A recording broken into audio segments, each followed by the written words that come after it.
Good morning and welcome back to another chilly but beautiful morning.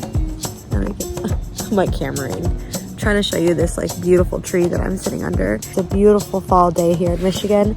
It is definitely feeling like fall today. It's in the 40s. All the leaves are really changing color. I don't know how long I'm going to be able to sit out here because actually I'm a little too cold. It is beautiful, but it's brisk. But I wanted to get out here and first change up the scenery a little bit, get out of my house. I know I do a lot of videos there at my desk or in my office, and I just wanted to have a change of scenery, and this seemed like a really beautiful setting somewhere in these fall leaves. That's what I wanted. I'm I'll go find fall leaves, and I did. Look at them all. I'm under this tree here, which is just absolutely stunning and beautiful. So this is a park that's pretty close to my house, and I just dropped the boys off to school. It was one of those mornings where, oh my God, I love them, but they needed to go to school. They were just a lot this morning. It felt good to just sit in silence for 5 minutes in my car after dropping them both off. It was just one of those mornings. If you're a parent, you totally know. Love them, but happy that they're being occupied at school. Now I can have a little me time. I keep looking at this guy over here who just pulled up in his truck.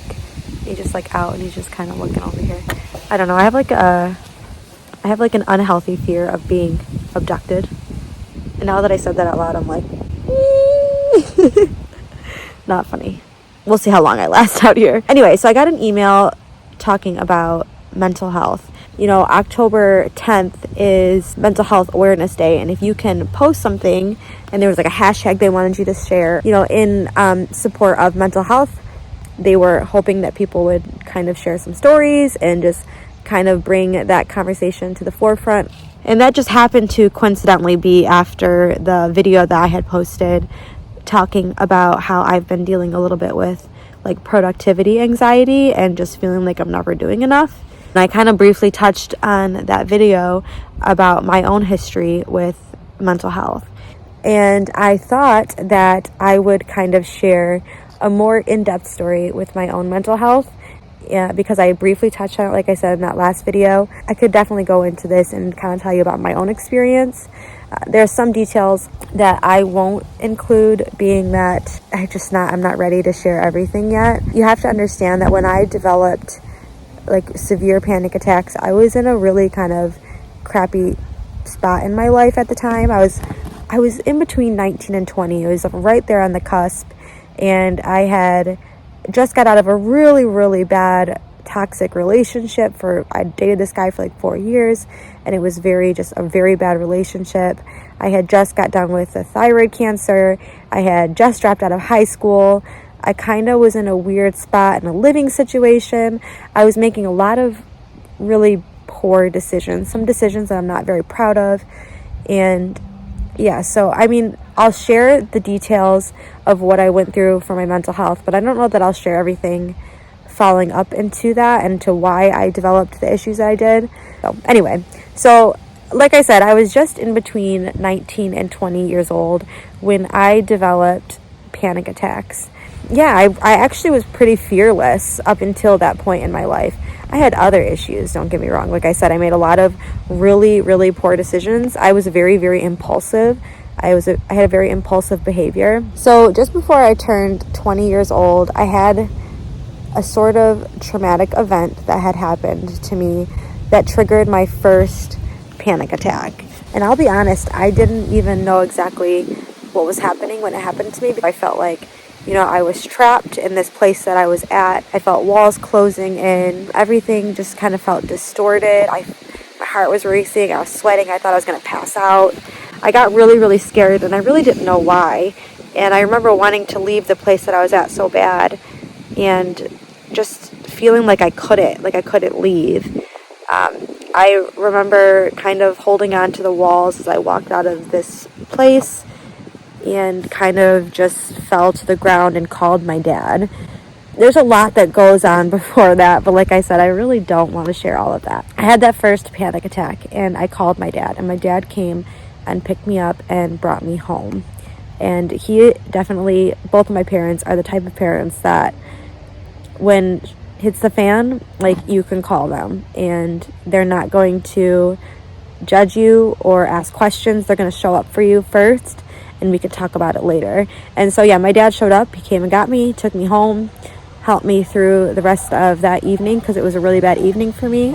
I really didn't understand, what was happening, and I just remember feeling really uneasy the rest of that night. All right, well, not as pretty as sitting outside, but I was getting kind of creeped out with a couple of guys like walking around. I thought this would be more low-key than it was. I mean, I guess I can't blame people. They're out trying to enjoy the views like I am, but I have a little bit of, like I said, an unhealthy fear with being abducted. I don't even know if it's unhealthy anymore. This is the world we live in. But so I'm in my car now, locked my doors. Like, I'm in a safe area, but you know what? You never know. So like I said, I had that first panic attack, and I called my dad, went home, all that stuff. Stayed home for a couple of days, was feeling super uneasy, just not right. It was a few days later, I tried to go out, and I was actually going to Blockbuster. That should really tell you something, how old I am. I was going to Blockbuster. I was going to go get a movie, and I was just going to stay inside, and I still planned on, like, taking it easy. I got to the Blockbuster, and I remember trying to look at the movie shelves, and everything started to kind of blur. I really felt like I couldn't read the names of the movies. I remember looking and thinking, oh my God, I'm so far from the door. What if something happened and I got trapped in this corner? And I just remember thinking, like, all these things at once and really kind of spiraling. I was, like, sweating. My heart was racing. I thought I was going to pass out. I developed this fear of passing out in front of people. All of these things were completely irrational. So I remember leaving Blockbuster. I didn't get a movie. For the first 3 months after this event, I could not leave my house. For a while, I barely could leave my bedroom. I started thinking of really absurd things to do so that I would never have to leave my bedroom. And this was a 180 from normal me. It was so wild. And I remember feeling like I really didn't want to go on if I was going to have to live like that. I just felt like, well, this is no way to live. What's the point? 3 months, I was not functioning.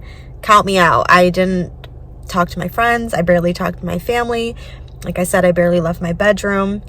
And so I decided to really try and push myself and try to, little by little, do a little bit more.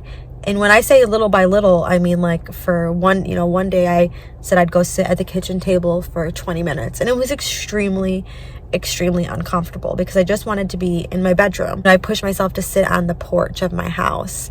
And I specifically remember this day stepping out onto my front porch and feeling like I just got hit with a ton of sound. It was so overwhelming. I could hear we lived at, like, a kind of a busier intersection. So I could hear cars, passing by. I could hear the wind. I could hear chatter. I could hear the door. It was so much. Just to sit on my porch, really digging my nails into the cement of my porch because of how uncomfortable. And I kept telling myself, like, the worst thing that's going to happen, Britt, is you're just going to have to get up and go inside. You're right by the door. You're right by the door. I hated talking about it at that time because it made it even more real to me. It made me experience my symptoms more if I would speak it out loud. So no one really knew how bad it was. And inside my mind, I was just like, it's okay, Brittany. You're right next to the door. You can go inside if you need to. It's okay, Brittany. Talking to myself over and over, saying, it's okay. You're right by the door. You can go inside if you need to. I couldn't even hear what else was going on. And that was the truth dealing with panic attacks and anxiety, as I had a very, very hard time focusing on other events because of my anxiety. I think I had pushed myself to basically be able to get on my porch when I said, okay, hey, I should probably go talk to somebody and probably get on some medicine. I knew that I needed to go and get help. Anyway, so I told my mom that I needed to go to the primary care and talk about my mental health. But she drove me there, and sitting in that passenger seat and thinking, oh my God, like, she's driving me. I'm trapped. I can't just get out of this car if I want. Okay, worst case scenario, what would you do? Would you open up the door and jump out of the car anyway? Like, what is that? That is so irrational. And actually, still to this day, I really don't like to not be the driver because I like to have control of the situation. But I remember she drove me to the doctor's office. I was a mess. I don't even know what was going on in my mind. I remember sitting in the waiting room, freaking out, like shaky, sweaty, thought I was going to pass out. When I got into her room, I had to lay down. Had a really hard time like verbalizing to her even what was going on. I'm sure, and she definitely knew, she could see it on me, and I could tell her enough to where she figured out that I was having some severe anxiety. I'm sure being around someone that anxious, you can pick up on it. I was given all of the anxious vibes. Oh, sitting in that back room, waiting for her to come in with the door shut. They're small rooms. Again, still to this day, I don't love small rooms, but I can sit in them. Sitting in them when I was like in the throes of my panic attacks, I felt like I was being like suffocated, like something was sitting on my chest. And all I could hear and all I could think about, like, okay, but you could leave. Just leave. Just leave. You could leave. How would you leave? Are you going to make a scene when you leave? Well, if you do make a scene, maybe you'll never come back then. You could always do that. Eventually that thinking almost helped be my saving grace too, because I ended up really starting to be like, yeah, worst case scenario is that you do pass out and you make a big embarrassing scene, and that's what happens. I've learned to make peace with that. But when I was in the throes of this, those thoughts triggered me so much that I just could not function. She ended up starting me on Zoloft. So we started at 50 milligrams. We went to 100. I was still having anxiety and panic attacks, so we put me at 150. And I remember on 150 milligrams of Zoloft, I kind of felt like a bomb could go off next to me, and I would just be like, no biggie, just a bomb. So I had to like scale it back a little. I remember calling her and being like, I am not feeling as anxious, but I'm also feeling like a little bit of nothing. And so she put me back at the 100. And I would say at about a month and a half, 2 months, being on 100 milligrams of the Zoloft daily, I started to become like my old self again. I've always since then have dealt with anxiety, panic attacks, not anymore. I still experience anxiety though, absolutely. But I did experience panic attacks still for years, even being on Zoloft. As many of you know, I've had my slew of healthcare problems, like physical healthcare problems. And I tell people that mental health is harder to navigate than physical health problems. Anyways, so I've been on Zoloft, like I said, since I was almost 20 years old. I've been on Zoloft. I did try to get off the Zoloft both pregnancies of mine. I tried to taper them off really slowly. I definitely did it correct. I never abruptly stopped. Both times though, even after tapering, about a month after being off of my Zoloft, I did experience panic attacks again. I'm afraid to even try to go off of Zoloft at this point because I know my functioning, my quality of life goes down. I mean, 34 years later, I'm doing okay. And I manage my anxiety fine now. I'm medicated. I don't plan on not being medicated because it works for me. Oh my gosh, what time is it? I'm actually volunteering at my kids' school today. And so I probably should go home and get like a winter coat because this was not enough. When I was sitting out there, I was really cold. But yeah, so that's my story with my struggles with mental health.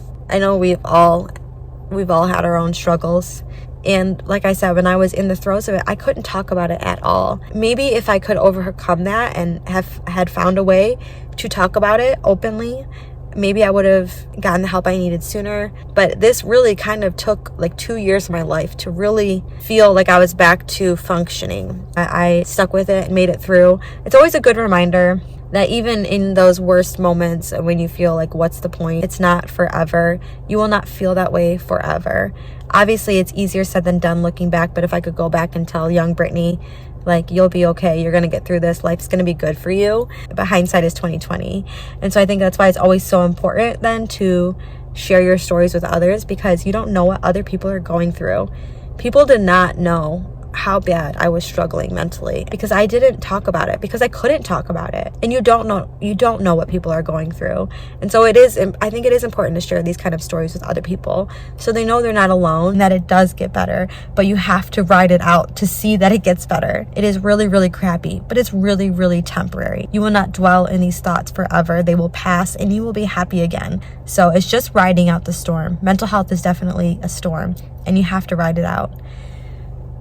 But that's it. I think that's going to be all for today's video. If you have a story that you would like to share with me with your own mental health, or if anything that I said like resonated with you, if you have experienced these feelings before, definitely let me know. I remember when I was feeling them, I didn't think that other people were feeling them. And now I think probably a lot of people were feeling them. Maybe not to the extreme that I was, but it's definitely more common than we realize. And yeah. So let me know in the comments below if you have anything that you want to share or if you can relate. It is, like I said, Mental Health Awareness Day today. So do something today that positively impacts somebody else. And don't forget to like the video and subscribe to the channel. It really helps me out and I really appreciate it. Don't forget to learn something new every day, and I'll talk to you really soon. Everybody just do your thing. Wake up, today's gonna be a good day.